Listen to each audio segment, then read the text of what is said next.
Olá, sejam bem-vindos a mais um Brasil de Fato Entrevista. Você pode acompanhar conversas como essa toda sexta às 8 horas da noite pela TVT ou a qualquer hora pelo YouTube, Spotify, Deezer ou iTunes do Brasil de Fato. Hoje conversamos com Flávio Tales, professor do curso de Relações Internacionais da Universidade Federal do ABC e da pós-graduação em Economia Política Mundial. Na entrevista, Tales faz um panorama sobre as eleições nos Estados Unidos. Para o professor, apenas um acontecimento extremamente negativo para os democratas afastaria Joe Biden da Casa Branca. Ele também avalia que a pandemia do coronavírus foi determinante para esse cenário. Confira. A última esperança do Trump é no sistema eleitoral. Muito da postura dele tem uma relação a esse sistema, de como ele opera. Como você tem uma eleição em que o voto não é obrigatório, então a esperança é de que o eleitorado republicano demonstre mais compromisso que o democrata e que apareça em um número muito maior nas urnas.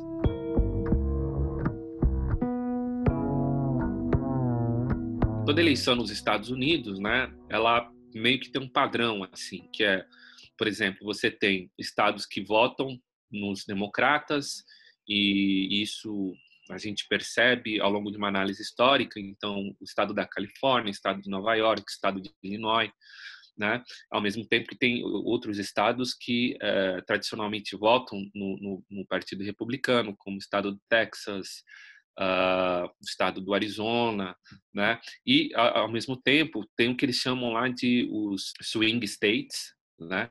E, nesse caso, são os estados que sempre estão abertos à disputa, né?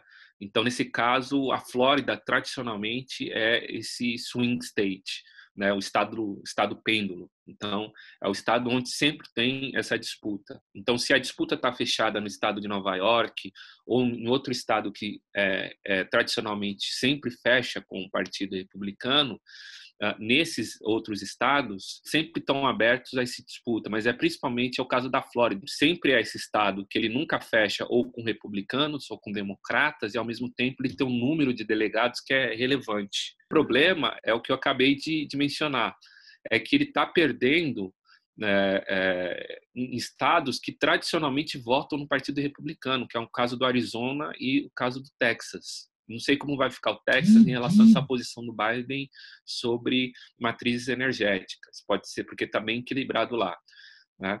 E no caso desses estados abertos, desses swing states, né, também a tendência é de voto no Biden. Então, a única esperança, de fato, do Trump é nesse sentido, de que contar, né, com uma participação maior dos republicanos, com um entusiasmo maior dos republicanos. Só que,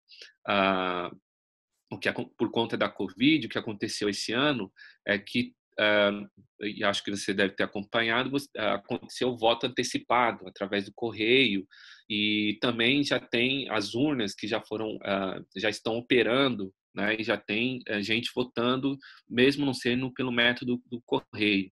E há uma grande presença de democratas. Então, me parece que a tendência mesmo é que o Trump não seja reeleito. Influencia muito pouco, né? É um debate que existe nos Estados Unidos. Até que ponto esse modelo de debate ele consegue influenciar as eleições, né?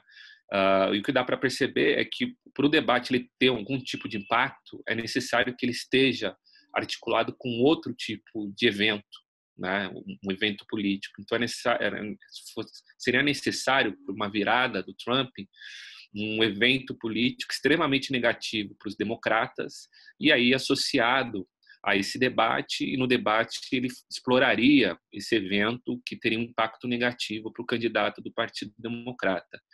E não é o que acontece. Na verdade, o que acontece é o contrário, né? Como quem está na Casa Branca é o Donald Trump, então ele que é a vidraça. Então, nesse sentido, todos os aspectos negativos do atual quadro político e econômico dos Estados Unidos não é favorável ao Trump. Então, quem explora isso, né, é o Biden, né? Então, a tendência é que o debate seja mais favorável ao Biden, mesmo que o Biden não tenha necessariamente uma grande atuação, uma grande performance, né? Mas eu acho que o Biden foi um pouco melhor porque ele demonstrou dessa vez uma preocupação em fazer uma comunicação com o eleitorado, norte-americano, e, por outro lado, o Trump continuou naquela ideia de acusação, continuou a trabalhar com informações muito mal fundamentadas, com noções muito pouco precisas. Havia uma tendência que era uma tendência de crescimento econômico, havia uma tendência que era uma tendência de taxas baixíssimas de desemprego, só que é uma tendência que ela já nasce basicamente, esse cenário foi um cenário criado pelo Barack Obama, mas ele vai, né, o tempo todo explorar isso aí. E ele, basicamente, com certeza, ele iria explorar isso, né?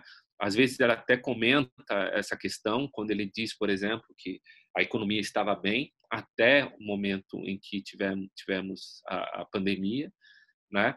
Então, acho que a tendência era uma tendência do Trump se eleger, até porque, nesse caso, o Biden teria que trabalhar muito mais, né? O Biden foi um candidato que trabalhou muito pouco, e é um candidato que não tem experiências com essas eleições majoritárias, né? Para governador, para presidente, né? Ele é um cara acostumado que o tempo todo, grande parte da sua carreira esteve no Congresso, né? Foi uma carreira como senador. São duas lógicas que são diferentes. E se percebe que ele não tem ele é uma pessoa carismática, mas não tem o carisma do Obama, ele não tem uma capacidade de fazer discurso, e a capacidade de elaborar discurso ela é fundamental nas eleições nos Estados Unidos, quando você se apresenta como um grande orador, um orador sofisticado, né? Isso conta muito e bastante. Não é o caso do Biden, né? Então, a gente tem esse quadro, que é um quadro muito peculiar, fora da curva, que permitiu que um candidato como Biden, né, que muito longe de ser um candidato fantástico, pudesse, provavelmente vai levar as eleições, né? Mas, se não fosse o caso da pandemia, o que a gente estaria acompanhando seria uma eleição muito mais equilibrada. Talvez, por exemplo, a gente não teria também essa explosão, que foi a explosão do Black Lives Matter nos Estados Unidos, né? Esse é um fator fundamental também, porque muito dessa explosão ela se dá com o impacto desigual dessa pandemia sobre as populações negras e latinas. Os dois candidatos aproveitaram muito mal esse contexto, quando a gente pensa nessa dimensão das relações raciais. Então, como eu já disse, ela foi muito mais negativa para o Trump do que para o Biden, mas, ao mesmo tempo, o Biden, eu acho que ele fez um jogo aí que foi através da indicação da Kamala Harris, né? Uma mulher negra e tal, mas, ao mesmo tempo, eu acho que ele foi muito pouco habilidoso para lidar com essa questão, né? Ele, o tempo todo, por exemplo, quando chega um momento do debate no Black Lives Matter em que a questão é de como as polícias, é necessário repensar o financiamento das polícias, né? Então, um debate sobre financiamento. Então, era necessário fazer com que grande parte dos recursos alocados nos sistemas de segurança, esses recursos pudessem ser aplicados em políticas que são políticas sociais, na área da educação e na área da saúde, né? E o Biden se colocou contra. E isso tem muito a ver com o modo como a base de apoio do Biden, né? E tem muito a ver porque o Biden foi escolhido pelo Partido Democrata. O Biden ele tem uma base de apoio que é entre os grandes sindicatos nos Estados Unidos, né?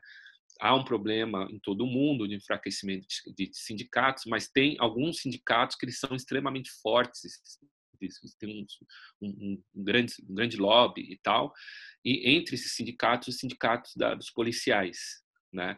Então, um debate que depois ele vai estourar aí, depois das eleições, porque é um debate sobre os democratas estavam apoiando, por exemplo, o aumento do poder de barganha desses sindicatos de policiais. e teve apoio até de políticos de esquerda, como o Cássio Cortez. Mas quando explode o caso de George Floyd, então há um recuo, né, no apoio ao aumento de barganha, da capacidade de barganha do sindicato.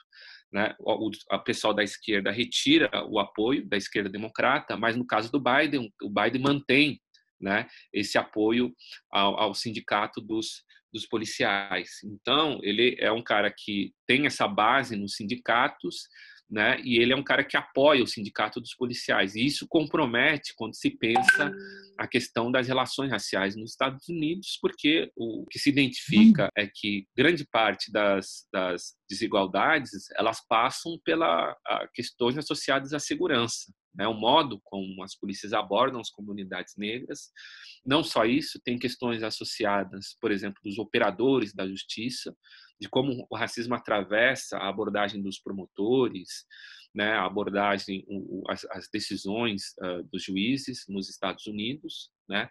E o Biden não tocou nesse assunto. Basicamente, o que ele disse foi que a gente precisa, se for para resumir, eliminar as laranjas podres, né?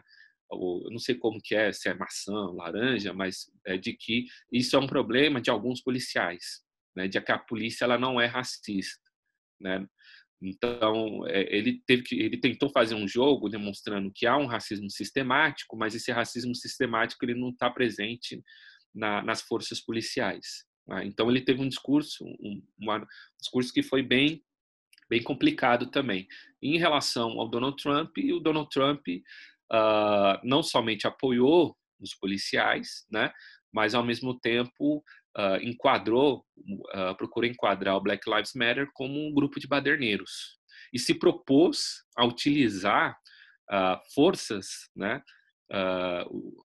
forças federais, né, de repressão para tentar conter, né, não os supremacistas brancos que estavam começando a avançar para fazer enfrentamento ao Black Lives Matter, mas para conter a movimentação da militância negra que estava tomando as ruas. A última esperança do Trump é no sistema eleitoral.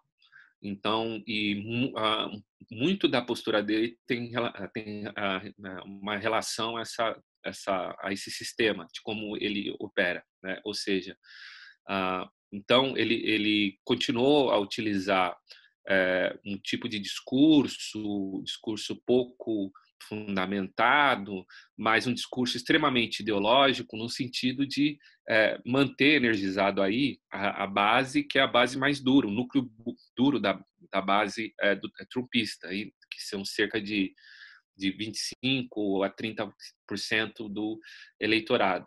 E nesse sentido, né, a estratégia dele é de como você tem uma eleição em que o voto não é obrigatório, então a esperança é de que o eleitorado republicano demonstre mais compromisso que o democrata e que apareça, né, em um número muito maior nas urnas, né? E porque é uma questão que aparece sempre em todas as eleições, né? Porque você tem alguns perfis que eles vão por exemplo, aparecer nas pesquisas. Então, por exemplo, jovens. Entre os jovens, a tendência a se votar no Biden. Só que os jovens, eles têm uma tendência de não comparecer às urnas, né? Então, é uma faixa do eleitorado muito pouco confiável, né?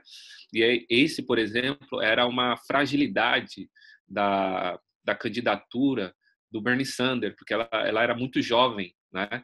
E esse é um eleitorado que é muito pouco, entre aspas, confiável.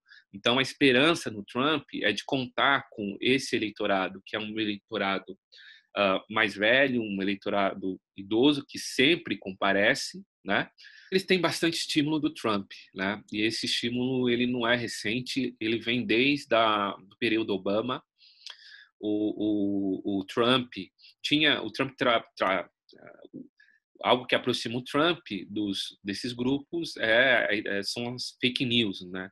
Essa circulação de fake news. E teve uma que teve bastante repercussão, não sei se você se lembra, que era de que o Obama não havia nascido nos Estados Unidos.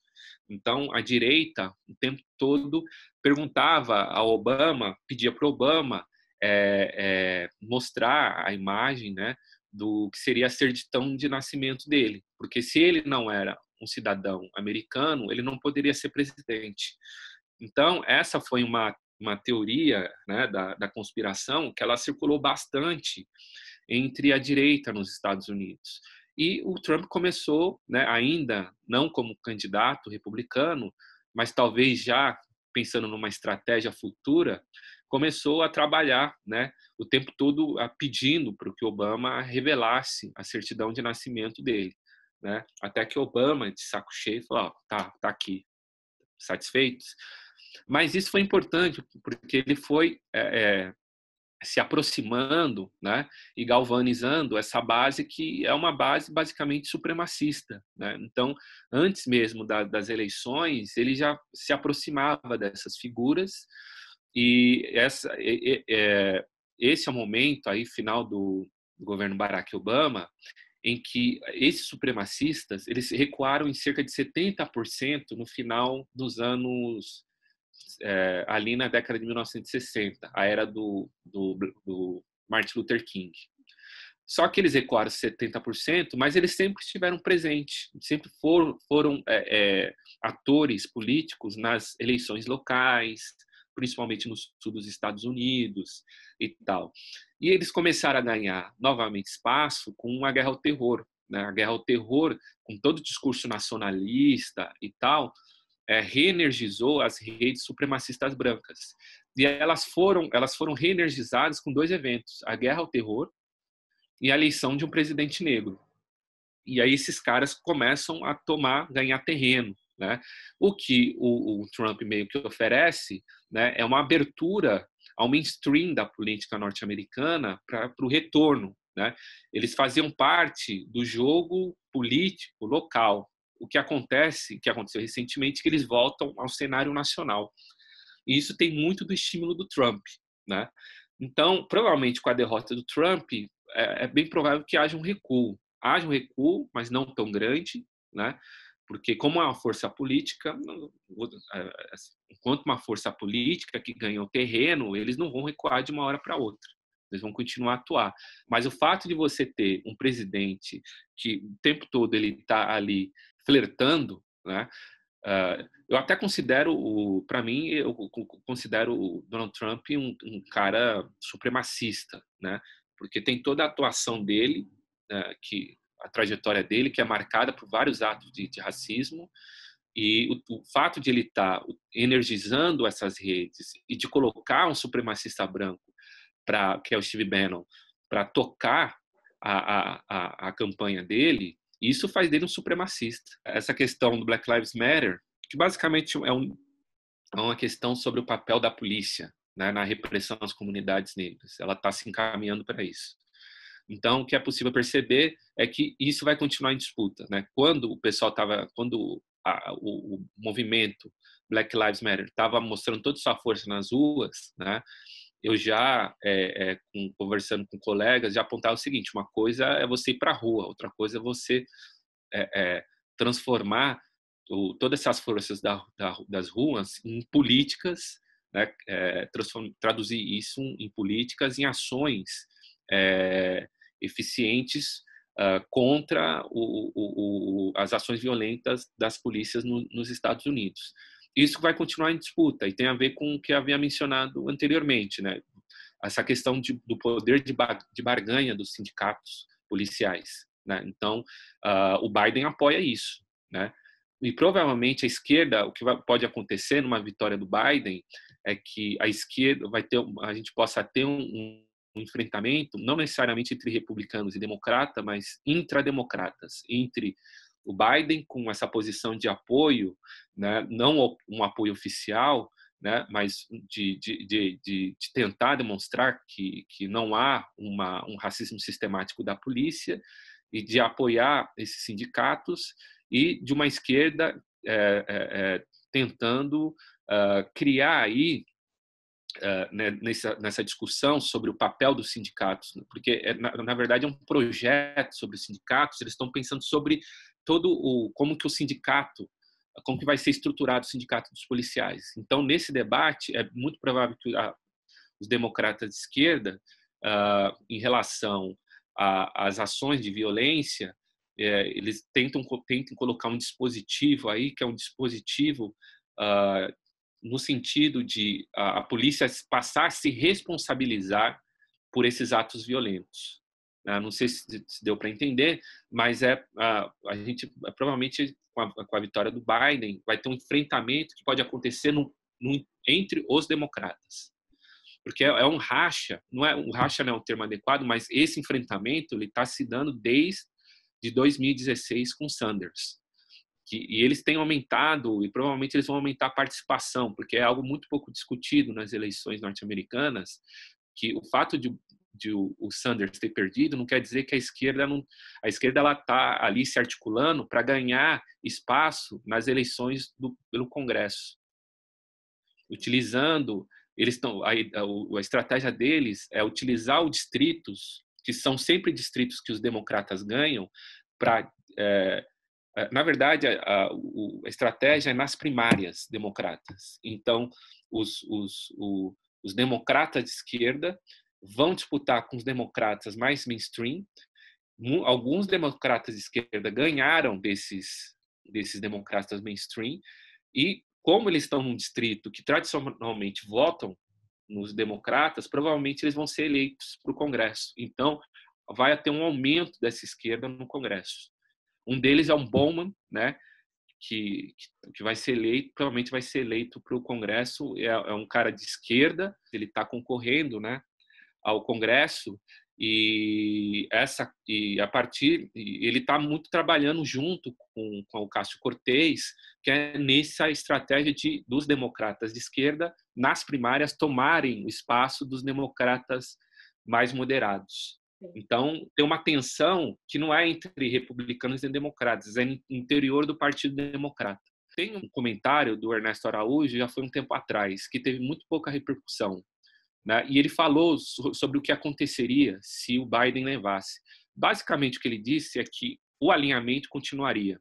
Então, o que eu acho que vai acontecer é que esse alinhamento, quase que um alinhamento automático do Brasil com os Estados Unidos, ele vai se reproduzir, né? Então, a ideia de que o Brasil, dentro do sistema internacional, ele deve atuar como um aliado próximo dos Estados Unidos, isso vai continuar, mas com certeza essa dimensão, que é a dimensão mais ideológica do antiglobalismo, eu acho que houve até uma tentativa do Brasil, no momento que Steve Bannon, depois do que aconteceu com Steve Bannon, né, que ele foi criminalizado, né, mas no momento que houve um momento aí, no primeiro ano da administração do Bolsonaro, né, principalmente a partir da atuação do Eduardo Bolsonaro, e que o Eduardo tentou articular uma espécie de internacional conservadora, uma internacional extremista de direita, junto com Bannon, junto com